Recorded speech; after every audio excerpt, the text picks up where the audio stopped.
Hello everyone and welcome back to a new video. This video is going to be about how to display tire pressure on your Toyota Corolla dashboard. So if you guys want to learn how to do that, just follow the steps that I'm gonna show you. So just go to your dashboard menu. In order to be able to navigate in your dashboard menu, just use the arrow buttons here on your steering wheel. I'm going to give you guys a closer look.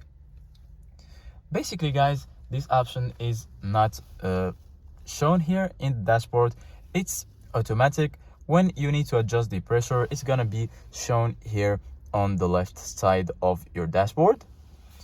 And if you want to adjust the pressure, it's pretty easy. Just go ahead and look for the settings, and then once you are right here in the settings, just go ahead, go down and look for this option, vehicle settings, and then give it a long click using the OK button on your steering wheel.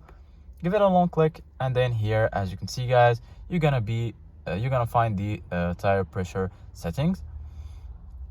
Give it a click, and then here you're gonna find the option to adjust the pressure. If you want to do that, you need to give it a long click, and then the pressure is gonna be adjusted. Don't forget, if you want to the pressure to be 100% adjusted, you need to be to drive the car around a little bit, and then it's gonna be perfect. Thank you guys for watching. See you guys in the next video.